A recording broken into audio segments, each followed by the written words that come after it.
Jan continued her work in property management and involved me from time to time. A tenant in the Chilwell house was difficult from the start, complaining about everything and nothing. Even his neighbours had had enough of him and asked when he was going to move on. He rang to complain that the shelf under the kitchen sink had collapsed under the weight of cleaning materials. He was not prepared to fix it, so I called in on my way to Chapeltown and fitted a 4-inch length of 2x2 under the shelf. So simple.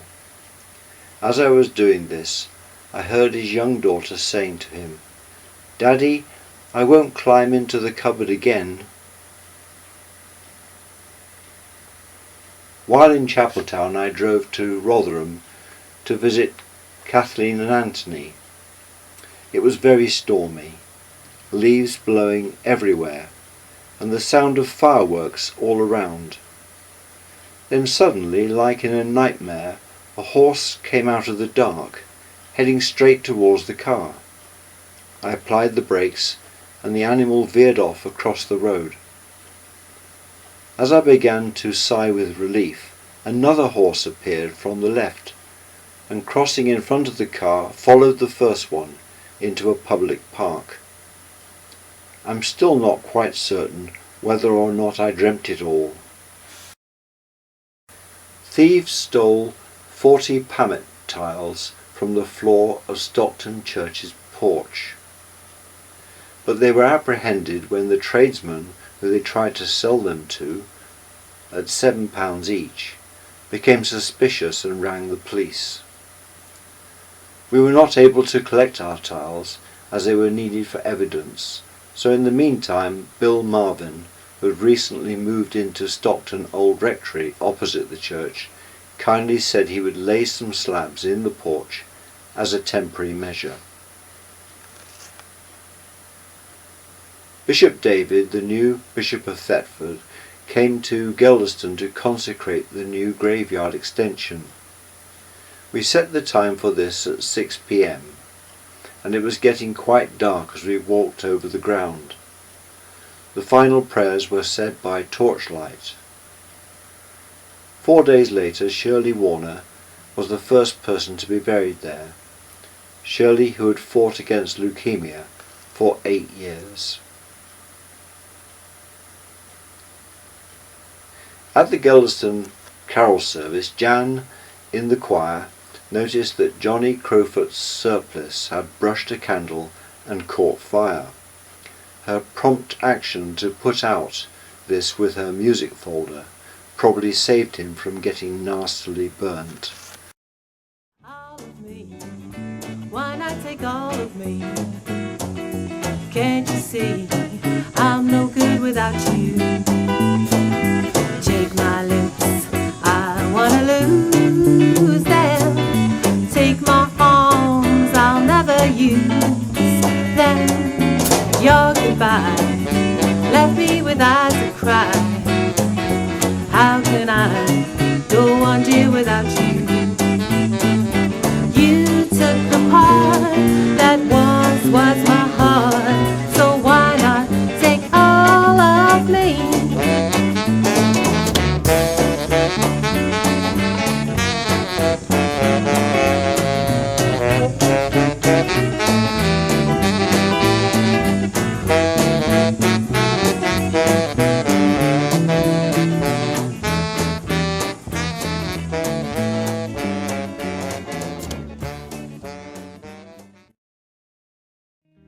Tell me it's lazy, tell me slow, tell me I'm crazy, maybe I know. Can't help loving that man of mine.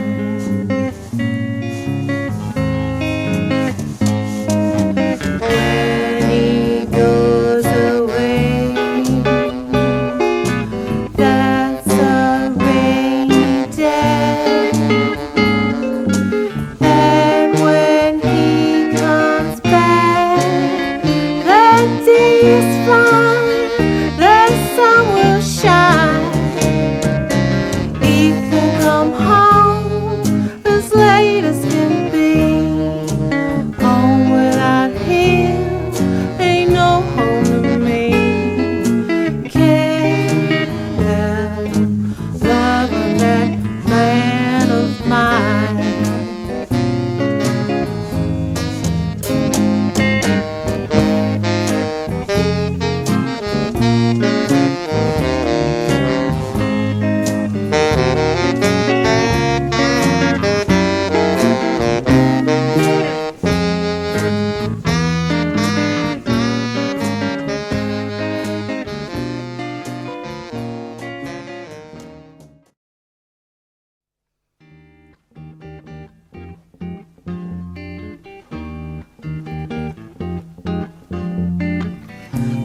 me to the moon and let me play among the stars.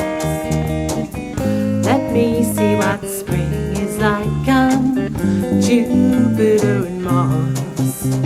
In other words, hold my hand. In other words, darling, kiss me. Fill my heart with song and let me sing forevermore. You are all I long for, all I worship and adore. In other words, please be true. In other words, I love you.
to get away, take a holiday from the neighborhood,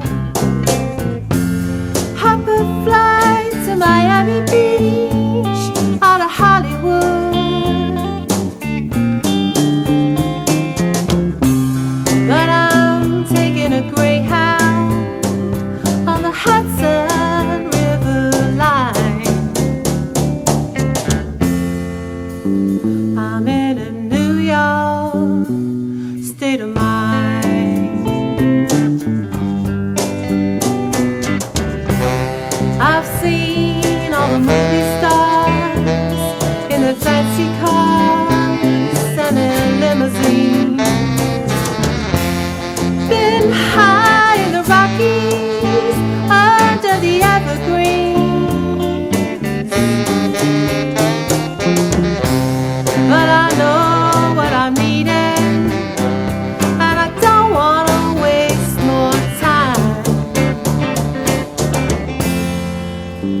I'm in a New York state of mind.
Our tenant at 18 Cadiz Way stopped paying his rent. Jan and I went to investigate and found that he was not at the house, but the back door was wide open and 2 dogs, for which he had not asked permission, were running around the house. We put a note through the letterbox saying that we would meet him at the house in a week's time unless we heard otherwise. Having heard nothing, we drove over to Hopton, and he was not there. But we did have a vague idea of his daughter's address in Galston. The front door was answered by a woman and 2 dogs, one of which was immediately recognisable as our tenant's dog, and as being the spitting image of the Simpsons' rescue dog, Santa's Little Helper, with exactly the same pleased to see you expression on its face. At that moment he drove up in a BMW car and was quite surprised to see us.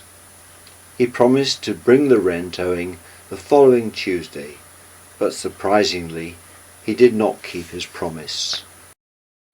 In the new year, Jan and I spent a day at Cadiz Way dismantling the furniture left behind by our tenant, taking an estate car full of collapsed units to the dump in Lowestoft. In the garden, Jan discovered a washing up bowl with 2 frogs hibernating, the same 2 who had been living in the garden since we bought the house in 1997. Then, having cleaned the house, we cleared rubbish out of the back garden, painted the outside doors and windowsills, leaving the keys with neighbours, who had agreed to close the doors and windows when the paint had dried. We visited the house for a further 4 days, varnishing doors, painting the gas fire that our tenant had damaged, vacuuming carpets, scrubbing the bathroom, mowing lawns, replacing broken power points, etc. A few people expressed interest in renting the house. We decided on a retired couple who laid a new carpet and decorated the house. At last, some good tenants who have remained with us for nearly 20 years. Jan persuaded me to go with her to Galston to try and track down our former tenant. We discovered which road he was living on, and then which house in the road, due to the presence of a red BMW car with a personalised number plate outside. However, still, no money was forthcoming. At a group service, a man named David Bulkley came to talk about the work of Gideon's International. It turned out that he was the nephew of Mr. Bulkley, from whom we purchased cedar gates in the Isle of Man. The Round Tower Society visited Stockton and Kirby Cane churches to lecture on the buildings. 60 people came. One memorable moment occurred at Kirby Cane Church when the expert pointed to the face of a young woman carved into the stone of the font. He said, "The hairstyles of women in the 14th century regularly changed. That hairstyle indicates that this font was carved in 1368. Not only such an accurate dating, but here probably was a portrait of a person who had lived at that time." I tutored the bereavement counselling course, They Shall Be Comforted, at Bressingham for 4 weeks. With the rector, Bob Mellowship, there were 15 participants. They presented me with 2 good quality bottles of red wine at the end. I did enjoy leading courses such as this as part of my contribution to the work of the diocese, rather than being a rural dean, for instance. We organised a party for Jim and Mo Sawyer, who had contributed so much to parish and community life, and who were now moving to Lincolnshire. I gave the speech. It has been noticed by clergy for many years that men take a far less active part in church life than women. Someone has suggested that we might therefore change the words of the well-known hymn from "Take my life and let it be" to "Take my wife and let me be." Jim Sawyer, however, has proved the exception to this rule, as he and Mo have contributed so much to the life of this community.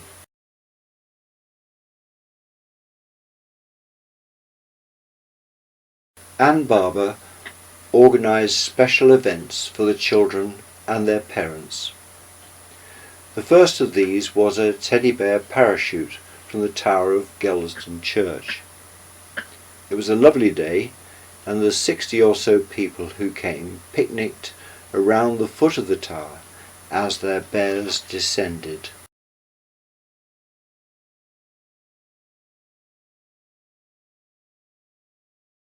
Drove the Mondeo to Chapeltown on the Friday and then took Mum and Dad on to Silsden on the Saturday. There we met Paul's train from Bristol and made our way to the boatyard.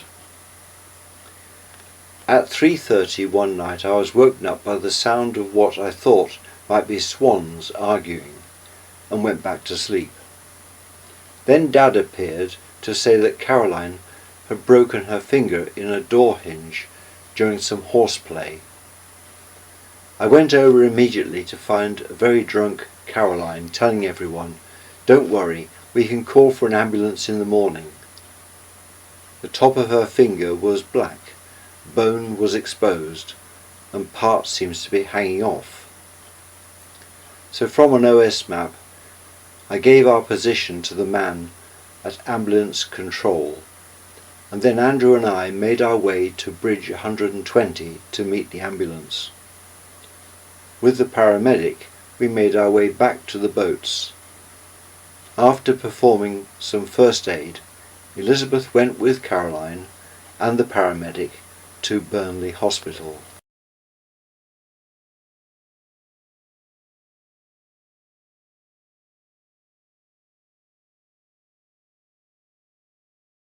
One day we dressed as our respective Narnian characters. As I was the badger truffle hunter, Margaret painted the black and white stripes on my face, to which I added a badger mask. A few puns came to mind.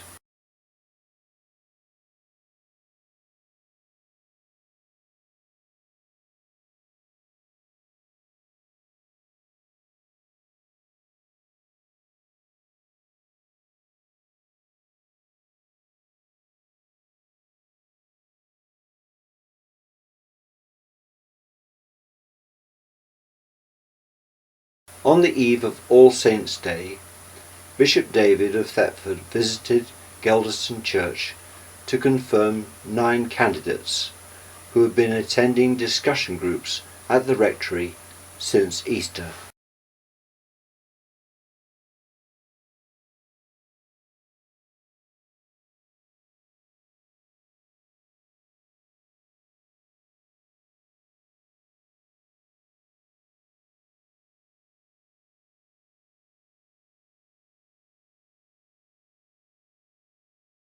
Before leaving the house for clergy prayers, I opened a letter with an Anglia Television in Southampton letterhead.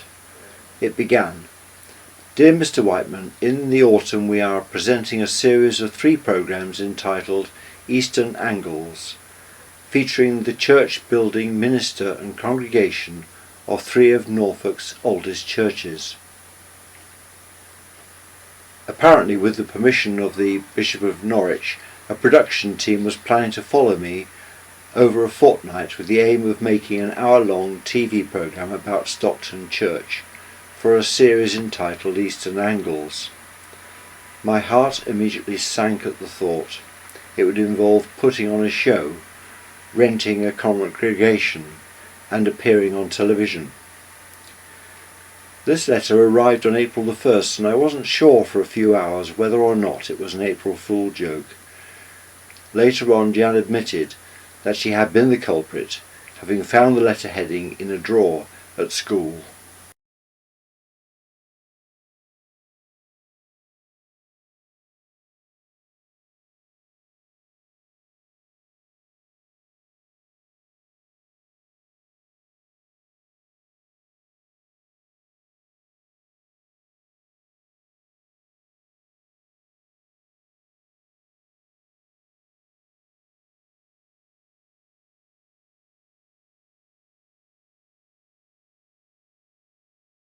I conducted a wedding blessing at Ellingham Hall for the son of Colonel Smith, who had married a Muslim girl from Bosnia. They had met there while he was working as a reporter.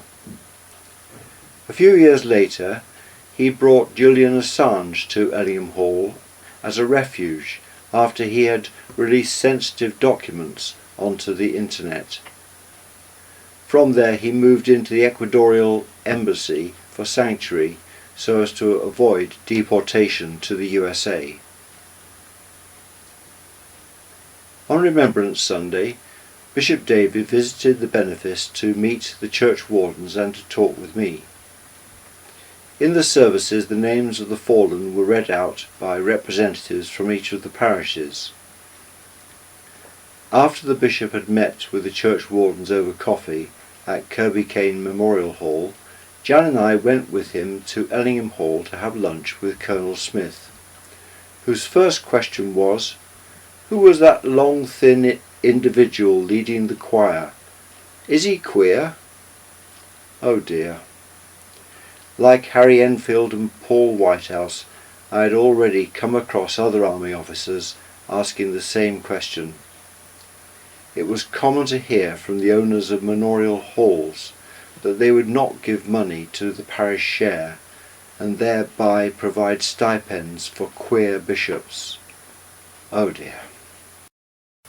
After 10 years in the Waveney group, Jan and I decided to apply for the post of rector of the Culworth benefice and were duly invited with 3 other candidates for interview on the 16th of December 2003. Jan and I went away wanting the job, but not really expecting to be offered it. The following morning, after a walk, we noticed that Bishop Frank had rung.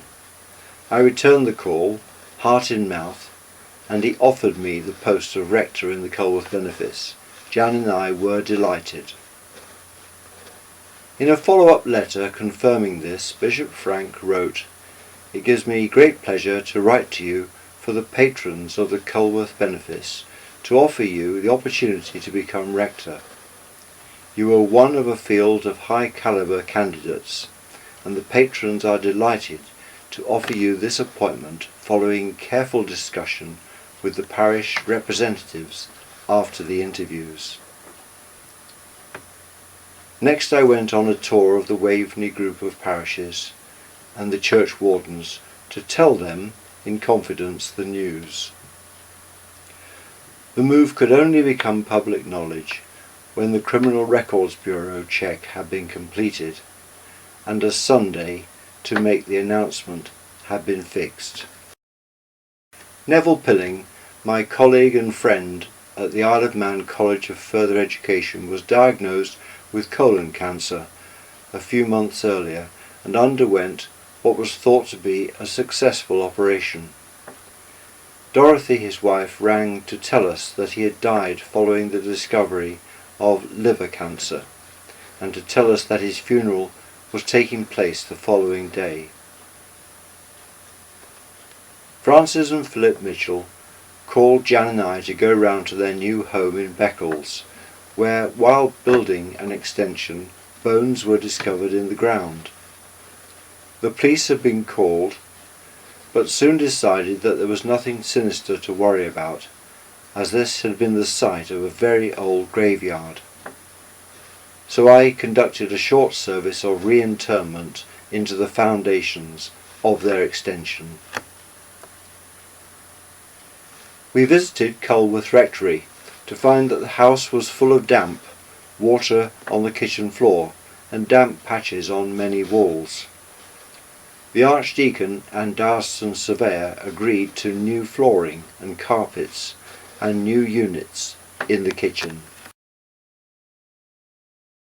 This month saw the final round of clergy and church meetings. Jan and I were invited to dinner by Johnny and Tanya Crowfoot.